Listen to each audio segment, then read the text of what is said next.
오늘은 요한복음 4장인데요. 저희가 지금 생명의 삶으로 계속 요한복음을 하고 있는데 이번 주말 본문 말씀이 요한복음 4장입니다. 그래서 저희가 오늘은 요한복음 4장에 있는 그 말씀을 가지고 잠깐 나눌 텐데요. 요한복음 4장을 다 읽지는 않고 저희가 10절에서 13절만 함께 읽도록 하겠습니다. 다 같이 일어나서 요한복음 4장 10절에서 13절, 14절까지 같이 읽도록 하겠습니다. 예수께서 대답하여 이르시되 내가 만일 하나님의 선물과 또 내게 물 좀 달라 하는 이가 누구인 줄 알았더라면 내가 그에게 구하였을 것이요 그가 생수를 내게 주었으리라. 여자가 이르되 주여 물 기를 그릇도 없고 이 우물은 깊은데 어디서 당신이 그 생수를 얻겠사옵나이까.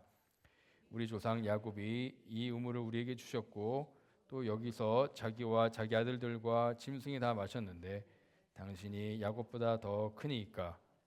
예수께서 대답하여 이르시되 이 물을 마시는 자마다 다시 목마르려니와 내가 주는 물을 마시는 자는 영원히 목마르지 아니하리니 내가 주는 물은 그 속에서 영생하도록 솟아나는 샘물이 되리라. 아멘. 잘 앉아주시고요. 네, 오늘 말씀은 우리가 잘 아는 사마리아 우물가의 사마리아 여인 얘기입니다. 아마 많은 분들이 이 이야기가 어떻게 진행이 되는지 아마 잘 아실 거예요. 예수님과 예수님의 제자들이 유대 지방에서 갈릴리로 이제 올라갈 때에 예루살렘에 들렸다가 이제 갈릴리로 올라갈 때에 이 사마리아 지방을 통과하는 내용입니다. 예수님께서 사마리아 지방을 통과하실 때 아마 제자들이 많이 놀랐을 거예요. 왜냐하면 유대인들이 사마리아인들을 이렇게 얕잡아 갔죠. 심지어 개처럼 취급을 해서 사마리아인들하고는 상종도 하지 않으려고 하는 그런 관계였죠.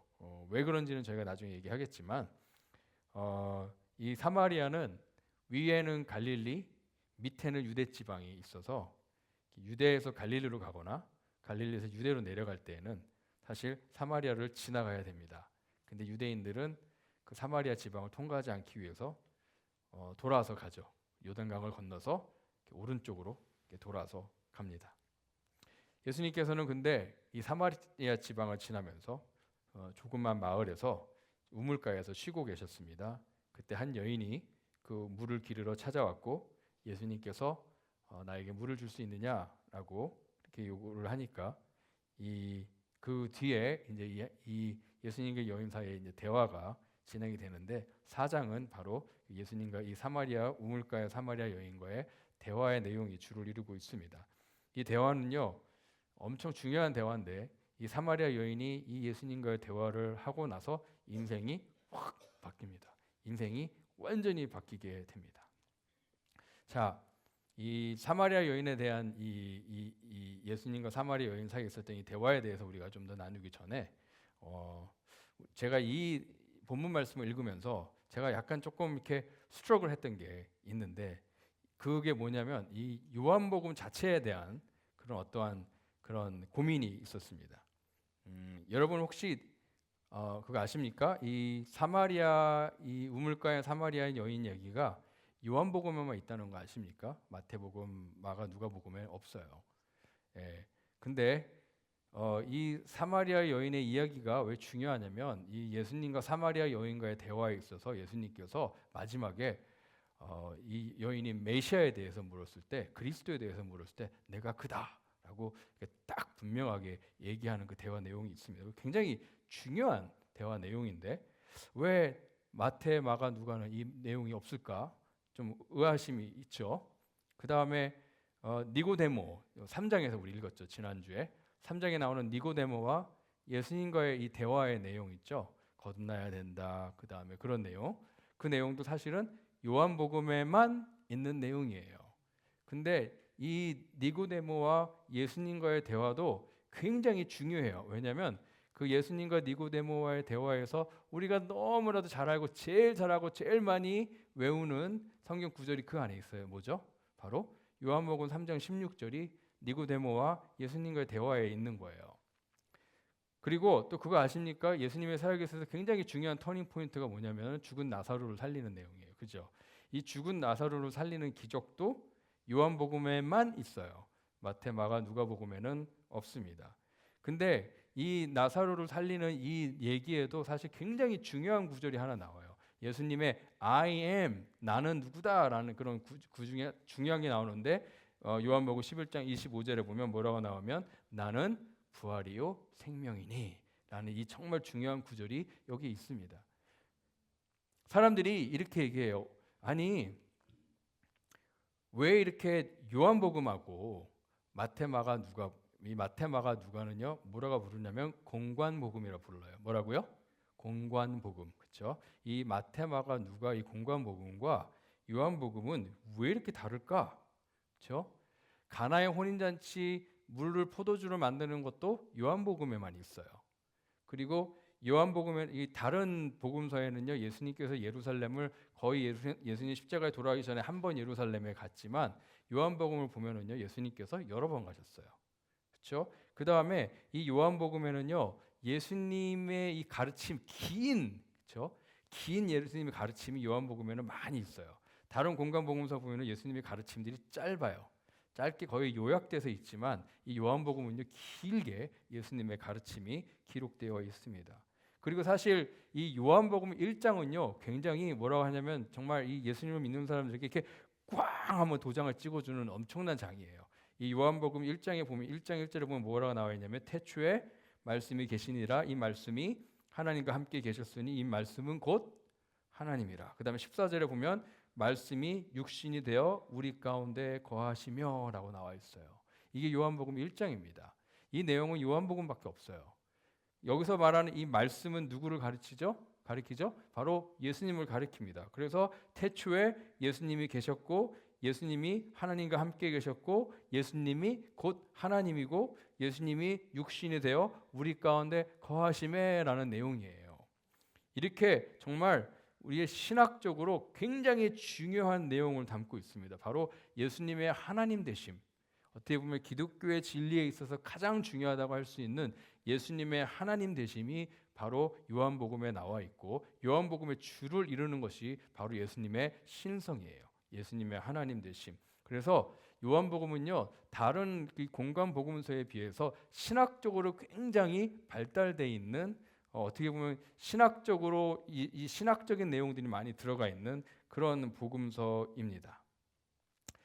그래서 이렇게 요한복음하고 이 다른 공관복음서하고 굉장히 다르기 때문에 성경은 비판가들 있죠. 성경을 비판하는 사람들, 성경 비판가들은 요한복음이 이렇게 다르기 때문에 요한복음이 다른 공관복음서에 비해서 덜 신뢰할 만하거나 아니면 아예 신뢰하지 못할 어떤 그 문서다 그렇게 얘기를 해요. 그렇죠? 제가 이 요한복음을 공부하다가 이런 성경 비판가들의 이런 하는 내용들을 들으면서 제가 고민을 많이 했어요. 왜냐하면 그 사람들의 이런 성경에 대한 요한복음에 대한 비판을 막 들었는데 왜 고민을 했냐면 그 비판에 대해서 제가 마땅하게 대답할 수가 없었더라고요. 그래서 와 이건 뭐지? 이 요한복음을 비판하는 이 성경 비판가들은요 요한복음에 대해서 뭐라고 얘기하냐면 요한복음은 이 공관복음서에 비해서 훨씬 뒤에 쓰여졌다. 공관복음서가 먼저 쓰여지고 요한복음이 훨씬 뒤에 쓰여져서 사실은 사도 요한이 쓴 것이 아니다. 그렇죠? 이 복음서가 정말 신뢰를 얻으려면 예수님을 진짜 만나고 예수님을 진짜 보고 예수님과 함께했던 사람들이 직접 쓴 그러니까 eyewitness 그거 있잖아요. 실제로 예수님과 함께했던 사람이 쓴 그런 글이 더 이렇게 신뢰가 가는데 이 성경 비판가들은요 요한복음은 훨씬 뒤에 주후 2세기에 쓰여졌기 때문에 이거는 요한이 쓸 수가 없다. 요한이 아닌 다른 사람이 썼고 그 다음에 이 예수님이 육신을 입었다라는 이런 표현들 또 예수님이 하나님이시라는 이런 표현들은 사실 기독교 신학에 있어서 한참 뒤에 등장하는 신학이다. 그래서 이 요한복음은 한참 뒤에 쓰여진 책이고 그 다음에 이 요한복음 안에는요 이런 좀 이렇게 헬레니스틱 그런 이 그리스 문화가 그 유대 문화보다는 이 그리스 문화가 이렇게 더 많이 보이는데, 더 영향을 많이 받은 것처럼 보이는데, 이것도 사실 주후 2세기경부터 막 돌았던 그런 사상입니다. 이런 그 헬레니스틱 사상이 담겨 있는 거예요. 그래서 이 요한복음은요, 어떻게 보면 역사적인 예수님보다는 오히려 신학적으로 포장된 그런 예수님을 더 보게 된다. 그래서 이 성경 비판가들이 뭐라고 하냐면, 요한복음에 나와 있는 예수님은 진짜가 아니다, 그렇게 얘기를 해요.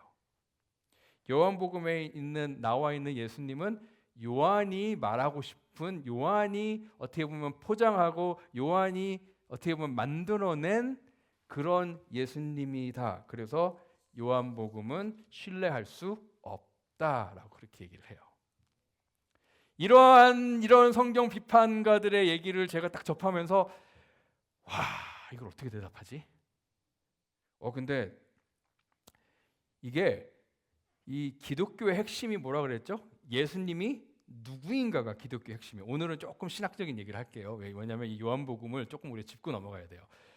기독교의 핵심은 예수님인데, 예수님이 누구인가인데, 그러니까 예수님은 하나님의 아들이시고 메시아이시고 그리스도이시고 성육신하신 하나님이시고 그다음에 성자 하나님이시고 하나님 본체이시고, 그런 예수님이 누구이신가가 기독교의 핵심인데, 이 성경 비판가들은 요한복음에 대해서 신뢰하지 않게 만듦으로 인하여서 요한복음이 가장 강조하고 있는 예수님의 신성을 무력화시키려고 해요. 그래서 예수님의 신성, 예수님이 하나님이다라는 것은 초대교회 성도들이 믿었던 것이 아니라 나중에 2세기나 3세기에 기독교인들이 믿었던 것이다. 그래서 요한복음은 정말 요한이 쓴 게 아니라 한참 뒤에 다른 그리스도인들이 더 발전한 신학적인 사상을 가지고 예수님을 포장해서 만드는 책이다, 그렇게 주장을 합니다. 근데 이 성경 비판가들이요, 바보들이 아니에요. 굉장히 유식한 사람이고요. 성경을 아마 대부분 저보다 더 많이 알 거예요. 그리고 자기들이 하는 일을 위해서 엄청나게 시간을 투자해요. 공부 진짜 많이 하는 사람들이에요, 이 성경 비판가들이. 자, 성경 비판가들이 이렇게 요한복음의 성서적인 권위를 부인하고, 그로 인하여서 예수님이 하나님이시다라는 기독교의 가장 중심적인 이 교리를 흔들려고 하는 거예요. 그거를 무력화시키려고 해요. 그렇게 할 때 우리는 어떻게 할 수 있을까요? 여러분 어떻게 대답하시겠습니까? 요한복음 하나님의 말씀이야 라고 무조건 이렇게 떼쓰실 거예요? 저는 어떻게 했을까요? 제가 이런 도전들을 받으면서 저도 어쩔 수 없이 공부를 하게 됐어요. 공부를 해야겠죠, 그렇죠? 공부를 하면서 제가 얻은 결론은 뭐냐면, 요한복음은 절대적으로 신뢰할 만하다, 신학적으로, 역사적으로. 그게 제 결론입니다. 제가 공부를 하면서 어떻게 그 결론에 도달하게 됐는지 짧게 한 40분만 얘기할게요. 자, 첫 번째 질문은, 이 성경 비판가들이 하는 첫 번째 이 질문은 뭐냐면, 요한복음은 왜 이렇게 다른 공관 복음서 왜 이렇게 다르냐, 그거예요. 왜 다르냐? 자, 이 요한복음과 다른 복음서가 다른 이유는요, 이렇게 글 쓰는 스타일이 달라서 그래요, 대부분. 자, 마태, 마가, 누가복음은요 조금 더 이렇게 역사책 같이 쓴 책이고요, 쓰여진 복음서고, 그 다음에 요한복음은 역사적인 사실 위에 신학적인 분석, 신학적인 해석을, 그 역사적인 사실에 대한 신학적인 해석을 감미한 복음서예요. 그러니까 이 글 쓰는 스타일이 하나는 역사책이고 하나는 조금 더 신학책에 가까운 복음서예요. 그러니까 목적이 달라요. 그래서 스타일도 다릅니다. 자, 그래서 이 요한복음을 보면은요, 예수님의 가르침이 길게 나와 있어요. 왜? 그 가르침에 신학적인 내용들이 많이 담겨 있기 때문에 그렇습니다. 그래서 이렇게 예수님을 이러한 분으로 내가 만들기 위해서 요한이 그런 예수님의 가르침이라든가 예수님이 했던 일을 지어낸 것이 아니라 예수님께서 하셨던 이 많은 가르침과 예수님 하셨던 일들이 쫙 있을 거 아니에요? 근데 요한의 목적은 뭐죠? 예수님의 하나님 되심을 분명하게 하는 거잖아요. 그 신학적인 목적이 있잖아요. 그러니까 거기 목적에 맞는 예수님의 가르침들과 예수님 행하신 일들을 선택적으로 고른 거예요. 무슨 말씀인지 아시겠죠? 없던 걸 만들어낸 게 아니라 예수님이 하셨던 가르침과 예수님이 하셨던 일들 중에서 이 자신이 쓰고자 하는 이 요한복음의 목적에 맞는 내용들과 사건들을 예수님의 강의와 그런 것들을 선택적으로 골라서 이렇게 딱 모아놓은 게 뭐다? 요한복음이라는 거예요. 그래서 사실 이 목적이 다르기 때문에 마태, 마가, 누가복음에서 고른 이 자료들과 그 다음에 요한복음이 고른 자료들이 많이 다른 거예요. 그래서 요한복음에 있는 것들이 마태, 마가, 누가복음에 없는 내용들이 많고 또 마태, 마가, 누가복음에 있는 게 요한복음에 없는 것도 많이 있어요. 왜? 그 글을 쓴 목적이 또 의도가 다르기 때문에 그렇죠. 그래서 사실 이 요한복음이 마태, 마가, 누가복음보다 뒤에 쓰여진 건 맞아요. 그래서 요한이 이 요한복음을 쓸 때는 이미 마태, 마가, 누가복음에 있는 내용들을 다 알고 있죠. 그래서 중복되는 것을 또 피하려고 했던 게 있어요. 왜냐하면 이미 3번 기록된 내용을 요한이 또 그의 내용을 할 필요가 없잖아요. 그래서 본인의 이 요한복음의 목적에 맞게 이 마태, 마가, 누가복음에 있는 것들의 중복을 피하면서 하지만 꼭 있어야 될 내용들을 추가해서 그 쓴 복음서가 바로 요한복음서입니다. 그리고 이 각 복음서는요, 그 복음서를 쓴 독자들이 있어요. 의도된 독자들이 있어요. 그래서 마태복음을 쓸 때 또 마태가 의도한 독자가 있고 생각하고 쓴 독자를 생각하고 썼겠죠, 각각.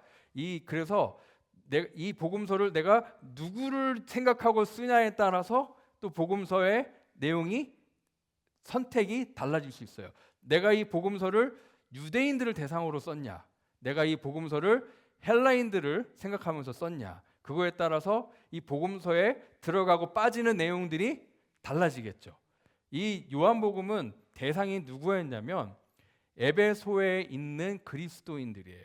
에베소에 있는 그리스도인인데 언제쯤 쓰여졌냐면요, 이 기독교가 이제 막 이렇게 성장을 하면서 거기에 처음으로 이단이 생기는데 그 이단이 뭐냐면 영지주의라는 이단이에요. 그노스티시즘이라는 이단이 있는데 그 이단이 이제 막 생길 때쯤, 그리고 기독교인들이 엄청나게 핍박을 받을 때에 그 에베소에 있는 그 교인들과 교회를 생각하면서 쓴 복음서가 바로 요한복음이에요. 그래서 거기에 그 독자들에게 어떻게 보면 잘 맞춰져 있는 내용입니다.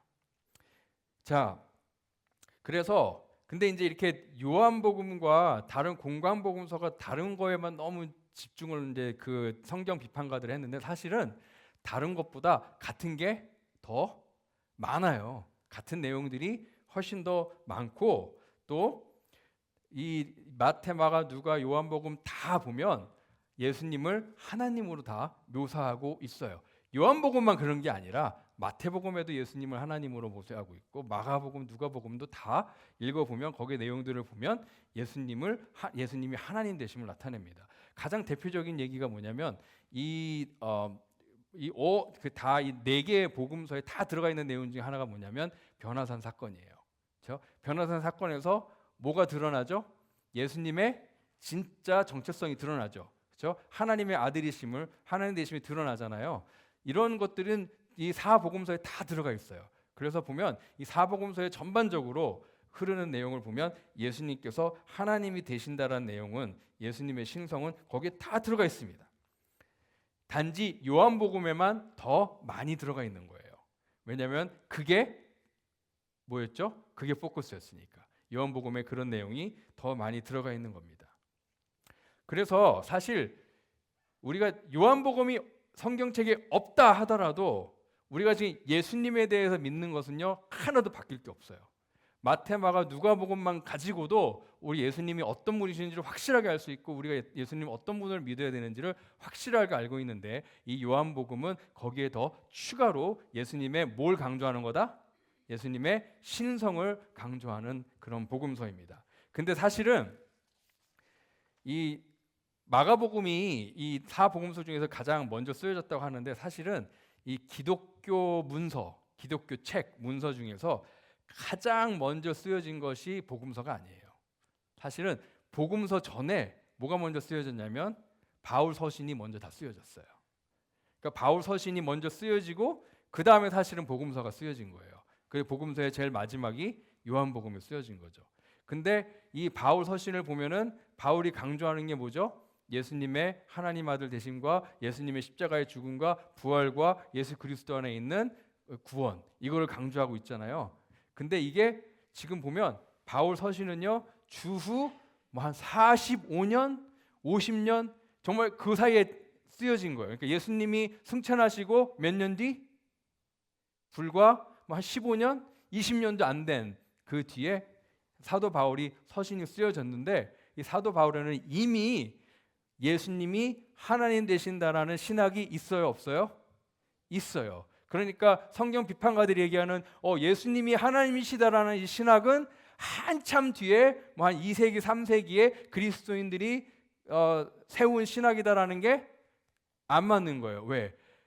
성경의 서신 중에 가장 일찍 쓰여진 바울 서신에도 이미 예수님이 하나님 되신다라는 그 신학이 거기에 담겨져 있기 때문이에요. 자, 이렇게 이제 그러니까 예수님이 하나님 되신다라는 거는 요한이 만들어낸 아이디어가 아니라 이미 그 당시에 모든 기독교인들이 믿었던 바로 신앙입니다. 사실은 이 초대교회 처음부터 예수님의 하나님 되심, 예수님의 구주 되심을 믿었죠. 그래서 뭐 이 요한이 예수님의 하나님 되심을 뭔가 이렇게 조작하기 위해서 자기가 이 이야기를 만들어내고 뭐 예수님의 가르침을 만들어내고 그런 게 아니에요. 왜? 성경 비판가들은 그렇게 얘기하거든요. 요한이 원하는 예수님을 만들기 위해서 지어낸 얘기들이다, 그렇게 얘기를 하는데 사실은 그게 아니라는 거죠. 자, 여기까지 이해가 가세요? 그렇죠? 어렵나요? 자, 근데 이제 이 성경 비판가들이 정말 집요하게 막 이렇게 물어뜯는 게 뭐냐면 요한복음은 굉장히 뒤에 쓰여졌다예요. 그러니까 뭐 예수님이 주 30에 십자가에 못 박히시고 승천하셨다고 치면 뭐 한 요한복음은 뭐 주후 170년 아니면 주 190년 이렇게 2세기 후반에 쓰여졌다. 이거를 왜 주장을 하냐면 라이팅 스타일이나 거기 있는 내용들을 보면은 그때 그 문서들하고 굉장히 비슷하다, 그렇죠? 그래서 이렇게 그 주장을 해요. 그래서 요한이 안 썼다라는 걸 계속 주장을 해요. 요한이 쓴 게 아니다, 요한복음은. 그렇게 주장을 하는데 요즘에 발견된 거에 뭐가 있냐면 그 사해 사본이라고 여러분 혹시 들어보셨나요? Dead Sea Scrolls라고 혹시 들어보셨나요? 그게 가장 오래된 구약 매뉴스크립트 사본이에요. 지금까지 발견된 것 중에 가장 오래된 구약 성경 사본인데 예수님 전에 쓰여진 구약 성경 사본이에요. 근데 그 내용을 보니까 그 요한복음이 한 주후 2세기에 있는 사상들을 가지고 있다라고 그렇게 비판을 했잖아요. 근데 예수님 전에 발견된 이 사해 사본을 보니까 그 요한복음에 있는 사상들하고 굉장히 똑같다라는 거예요. 그래서 요한복음이 쓴 그 사상은 주후 2세기에 돌았던 사상이 아니라 이미 예수님 전부터 있었던 사상이다라고 해서 그 사람들이 입을 한 말도 못하게 발견했죠. 그 다음에 또 하나는 요한복음 18장에 있는 내용이 조그맣게 조각으로 발견됐어요. 그 프래그먼트, 조그마한 조각으로 발견됐는데 이게 이집트에서 발견됐어요. 근데 학자들이 이 조그마한 이 조각을 언제 쓰여졌다고 분석을 했냐면 주후 125년에 쓰여졌다고 그랬어요. 근데 이게 어디서 발견됐죠? 이집트에서 발견됐죠. 근데 이 성경학자들이 얘기할 때 이 성경 원본이 쓰여지고 카피되고 또 카피돼서 이렇게 다른 데로 전해지는 데는 몇십 년이 걸린다고 얘기를 해요. 그래서 이 애굽에 있는 사본이 요한복음 사본이 125년에 발견됐다는 얘기는 요한복음 이미 그 한참 전에 쓰여졌다라는 내용이다라고 그렇게 얘기해서 요한복음이 언제 쓰여졌다고 결론을 내렸냐면 그 요한복음 안에서 또 성경 분석하는 사람들은 요한복음이 주후 70년 전에 쓰여졌을 가능성이 크다라고 얘기해요. 왜냐하면 주후 70년에 뭐가 있었냐면 예루살렘이 멸망해요. 근데 요한이 예루살렘이 멸망하고서도 더 오래 살았거든요. 근데 요한복음에 예루살렘의 멸망에 대한 내용이 없어요. 그래서 이 성경학자들은 요한복음이 주후 70년 전에, 굉장히 일찍, 성경 비판가들이 하는 것보다 굉장히 일찍 쓰여졌다라고 얘기를 해요. 자, 제가 이 얘기를 왜 할까요? 이 얘기를 왜 하냐면 우리가 성경을 읽을 때 이런 질문이 생기는 거예요. 요한복음 읽으면서 이거 정말 예수님이 한 얘기가 맞나? 질문해 보신 적 있으세요? 이거 정말 예수님이 한 얘기가 맞나? 이 요한복음에 있는 내용들이 이거에 대한 확신이 있어야 되는 거예요. 성경을 읽을 때. 그렇죠? 왜냐하면 성경 비판가들은 그거를 붙들거든요. 그거를 계속 쪼아대거든요. 근데 여러분들 요한복음이 정말 예수님이 한 말을 문자 그대로 다 기록했다라는 거를 증명할 수 있어요? 증명할 수 있어요? 100% 증명할 수 있어요? 이거는 예수님께서 그냥 하신 말씀을 그대로 녹음기에 녹음해서 그대로 받아 쓴 것처럼 요한이 예수님이 하신 말을 그대로 탁탁탁 이렇게 word for word로 기록했다라는 거를 100% 분명하게 증명할 수 없어요. 왜 없죠? 우리가 요한과 진짜 거기 있고 요한이 경험한 예수님 우리가 같이 경험하지 않은 이상은 그거를 100% 증명할 수는 없어요. 여러분들 소크라테스가 너 자신을 알라라고 얘기했다라고 알죠? 그렇죠? 소크라테스가 진짜 그 얘기했는지 여러분이 100% 분명하게 증명할 수 있어요? 없어요. 왜죠? 내가 거기 없었으니까. 그렇죠? 그러니까 정말 요한이 예수님이 한 얘기를 한 말씀을 정확히 기록했다라는 거는 우리가 증명할 수는 없어요. 하지만 요한이 예수님의 말씀 그대로 쓰지는 않았다고 하더라도 정말 예수님이 하고자 하는 내용을 충실하게 정직하게 썼다라는 것은 우리가 많은 증거들을 통해서 믿을 수 있어요. 그렇기 때문에 여러분이 이제 요한복음을 읽으실 때 혹시라도 누가 요한복음에 대해서 그렇게 딴지를 걸면 그렇죠? 혹시라도 요한복음에 대해서 그런 사람들이 간혹 있을 수 있어요. 왜냐하면 요한복음이 계속 타겟이 되어 왔거든요. 혹시라도 요한복음을 공부하다가 누가 요한복음에 대해서 이렇게 딴지를 걸면 제가 오늘 여러분 한 얘기를 딱 하시면 돼요. 기억나실지 모르겠지만 기억 안 나시면 유튜브 보세요. 네, 저 이거 몇 시간 공부하고 요약해서 지금 20분 만에 한 거예요. 그만큼 생각하셔야 돼요. 자, 오늘 본문으로 돌아가. 이제 우리가 요한복음을 신뢰할 수 있으니까 오늘 본문으로 돌아가면 오늘 본문의 그 백그라운드를 보면 유대인과 사마리아인 사이에 어떤 게 있다 그랬죠? 적대 관계가 있다 그랬어요. 이 적대 관계가 언제 생겼냐면 주전 8세기부터 생겼어요. 그때가 언제냐면 북이스라엘이 망하고 아수르가 거기에 이민자들을 심어놨을 때, 그렇죠? 그래서 이 북이스라엘에 뭐가 생겼어요? 혼혈이 생겼어요. 그렇죠? 유대인들과 원래 이스라엘 사람들과 북이스라엘 사람과 아수르가 심어놓은 사람들 이방 민족하고 섞이면서 혼혈 민족이 됐죠. 그래서 이 유대인들이 너희들은 더러운 피다 해가지고 사마리아인들을 아주 낮게 보는 거예요. 그게 몇백 년이 이어지면서 지역이 갈리게 됐죠. 그래서 아까 제가 얘기한 대로 갈릴리에서 유대에서 유대로 갈릴리로 왔다 갔다 할 때 사마리아를 통과하지 않고 그렇죠? 이렇게 돌아간다고 말씀드렸어요. 자, 근데 예수님께서 뭐라고 말씀하냐면 거기에 보면은 I have to go to Samaria. 내가 거기 가야 된다. 그렇게 말씀하세요. 거기로 갈까가 아니라 내가 거기를 가야 된다 말씀을 하면서 사마리아로 들어갑니다. 자, 근데 거기서 누구를 만나죠? 한 여인을 만납니다. 근데 이 여인에게 예수님께서 말을 걸었어요. 그렇죠? 근데 이 여인이 깜짝 놀래요. 왜 놀랐냐면 자, 그 당시에 1세기의 유대인으로 돌아가면 유대인이 사마리아인에게 말을 건 자체가 그건 안 되는 거예요. 더군다나 공공장소에서 남자가 자기 가족이거나 아니면은 자기가 아는 사람이 아닌 여자에게 말을 건다? 이것도 절대로 있어서는 안 되는 일이에요. 근데 이 두 가지를 다 하고 있는 거예요, 예수님께서. 유대인의 남자가 사마리아 여자에게 말을 건다? 이거는 그 예수님 시대에 거의 볼 수가 없는 그런 상황입니다. 그래서 이 사마리아 여인이 놀라죠. 근데 이 사마리아 여인이 몇 시에 그 우물가에 왔게요? 성경에 보면 6시라고 나와 있는데 요즘 시간으로 보면 정오 12시예요. 그렇죠? 그 당시에 정오 12시는 언제예요? 하루 중에 제일 뜨거운 시간이에요. 근데 이 여인이 왜 이 12시에 우물을 캐러 혼자 나왔죠? 사람들의 손가락질을 받지 않기 위해서.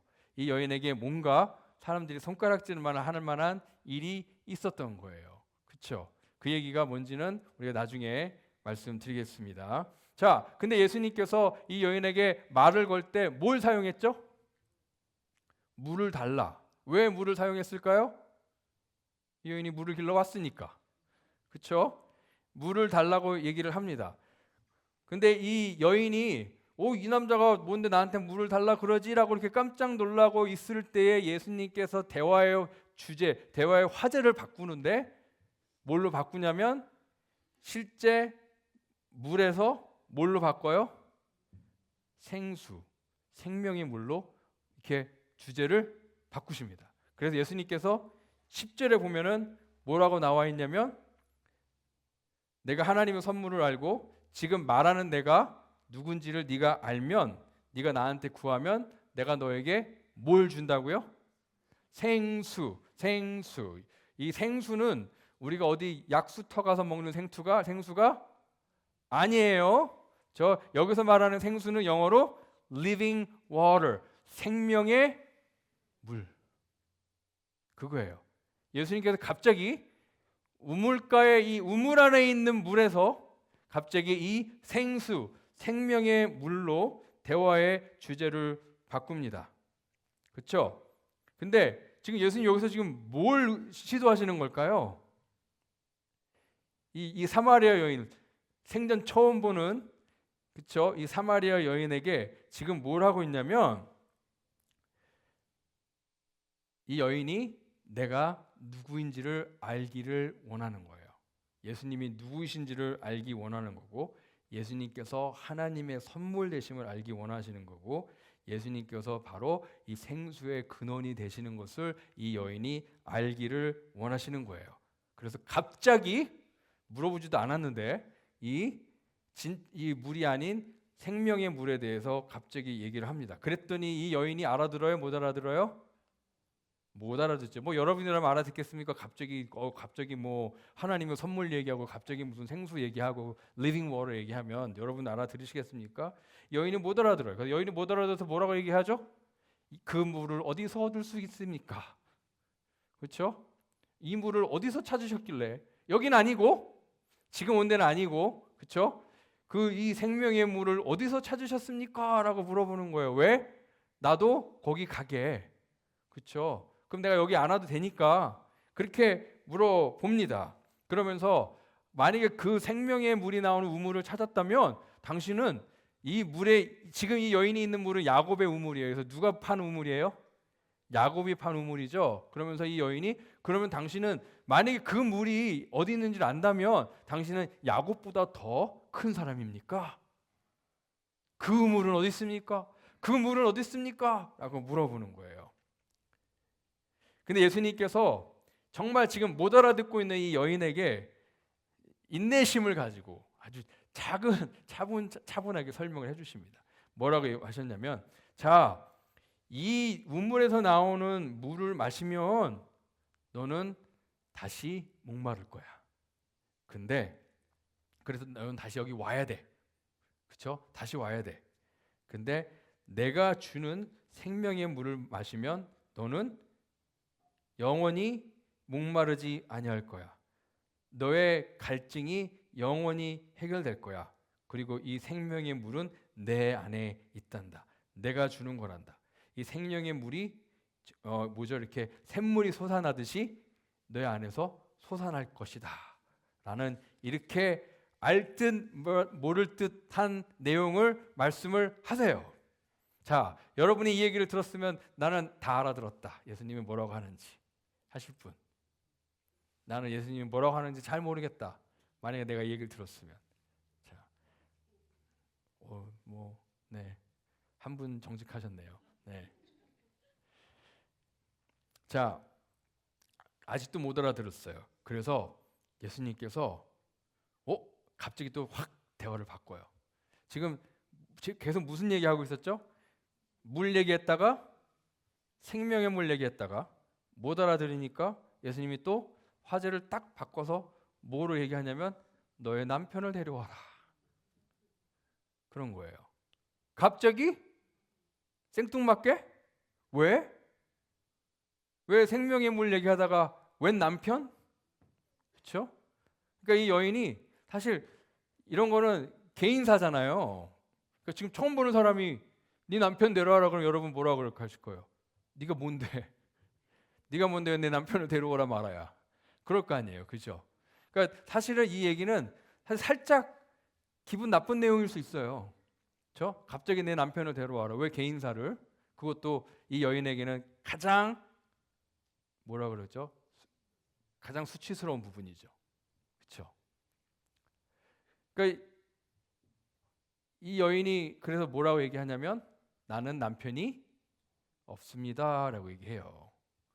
그랬더니 예수님께서 뭐라고 그러시죠? 네 말이 맞다.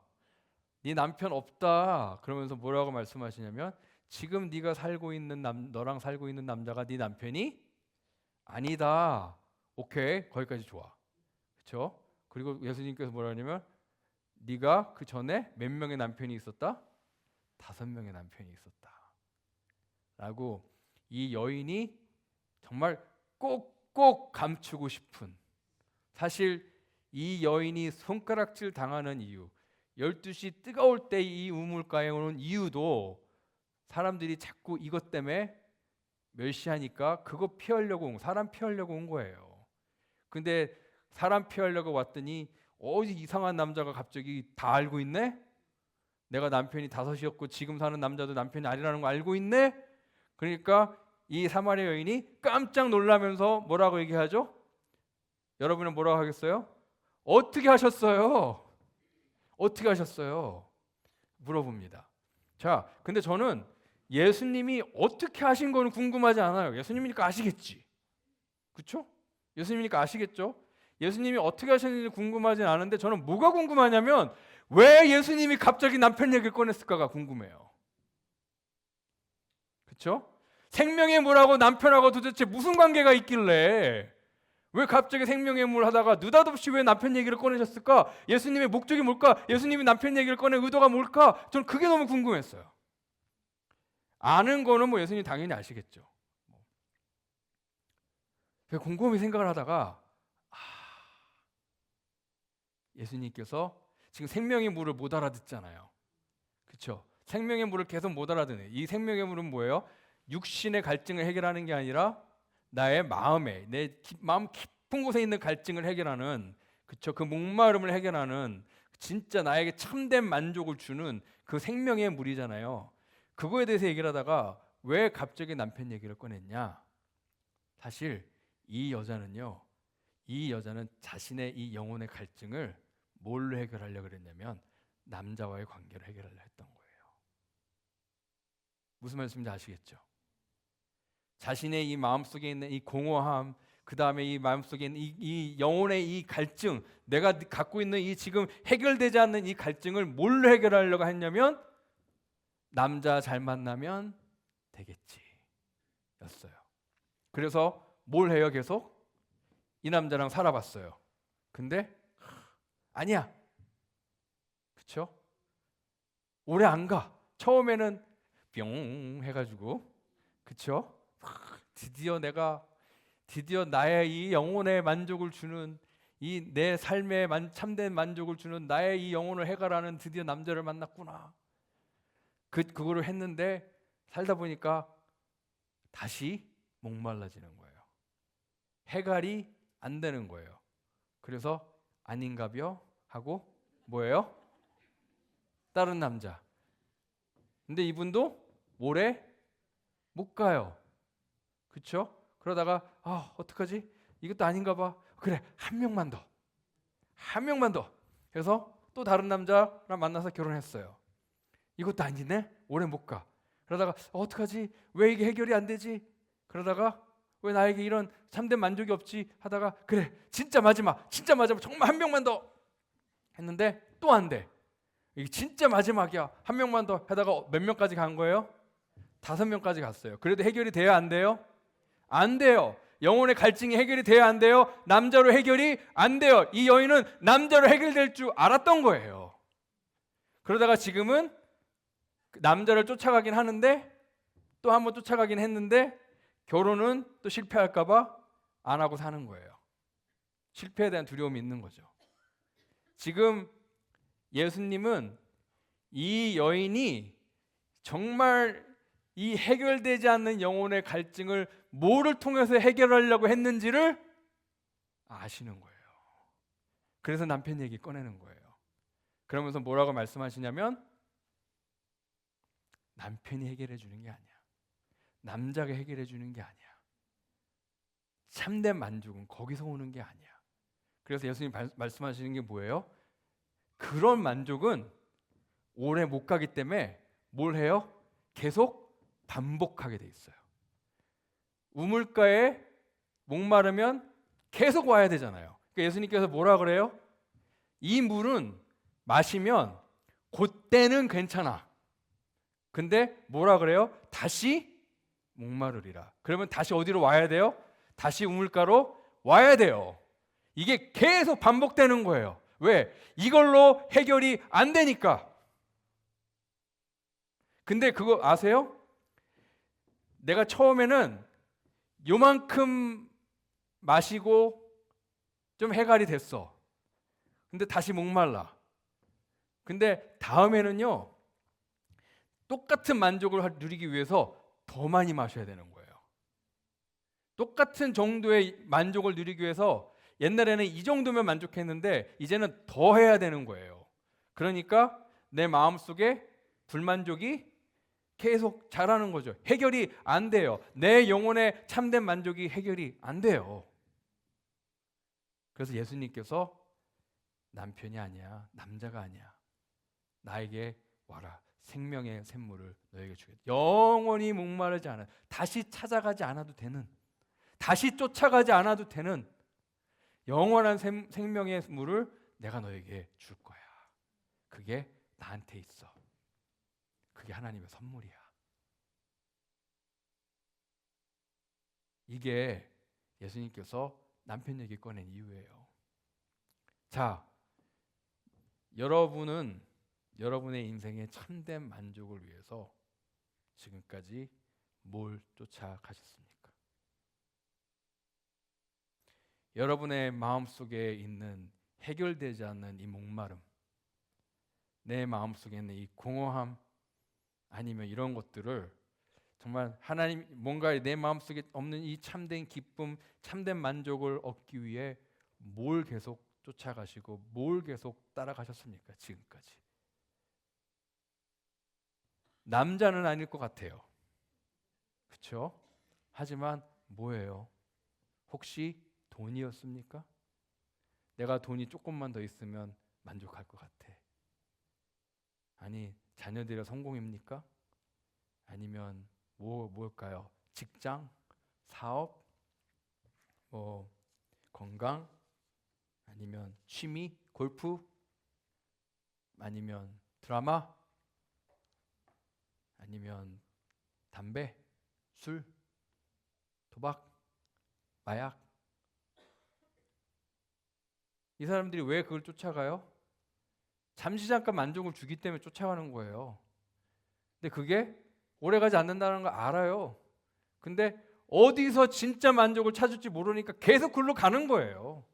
계속 돈 쫓아가는 거예요. 계속 쾌락을 쫓아가고.